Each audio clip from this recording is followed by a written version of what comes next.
महत्वाची बातमी, विलासबुले हत्या प्रकरणाच्या तपासाला आता वेग आलेला आहे। पांढऱ्या रंगाची स्कॉर्पिओ गाडी आणि चाकू आता एसआयटी कडून जप्त करण्यात आलाय। घटनास्थळावर ज्या चारचाकी गाडीने आरोपी दाखल झाले ती स्कॉर्पिओ गाडी एसआयटीने जप्त केली, तर ज्या चाकूने विलासबुलेवर वार करण्यात आला तो चाकूही आरोपीच्या शेतातून एसआयटीने जप्त केलेला आहे। अशोक काळकुटे आमचे प्रतिनिधी आपल्या सोबत थेट जोडलेले आहेत। अशोक, काय नेमकी माहिती सध्या समोर आली आहे? एसआयटी कडून स्कॉर्पिओ आणि चाकू जप्त केल्याची माहिती मिळते, काय सविस्तर वृत्त? नक्कीच वृषाली, विलासबुले हत्या प्रकरणाचा एसआयटीच्या माध्यमातून संपूर्ण तपास केला जात आहे आणि या तपासाला वेग आल्याचं पाहायला मिळतंय। खासदार बजरंग सोनवणे यांच्या पुत्रावरती आरोप झाल्यानंतर काल तब्बल 4 तास त्यांची देखील चौकशी करून जबाब नोंदवून त्यांना सोडून देण्यात आलं।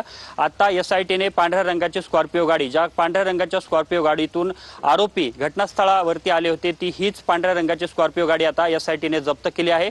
दुसऱ्या बाजूला आरोपीने ज्या चाकूने विलासबुले यांच्यावरती वार केला होता तो चाकू देखील आरोपीच्या शेतामधून एसआयटीने जप्त केलेला आहे। संपूर्ण तपास हा लवकरात लवकर पूर्ण करण्याचं एसआयटीचं ध्येय आहे आणि त्या पद्धतीने त्या दिशेने हा संपूर्ण तपास सुरू आहे। आणि आता सध्या जर पाहिलं तर केज पोलीस ठाण्यामध्ये ही लावण्यात आलेली पांढऱ्या रंगाची स्कॉर्पिओ गाडी, जी आरोपींनी ही पांढऱ्या रंगाची स्कॉर्पिओ गाडी वापरली होती, दुसऱ्या बाजूला चाकू देखील जप्त केलेला आहे। वृषाली, धन्यवाद तुम्ही दिलेल्या या माहितीसाठी।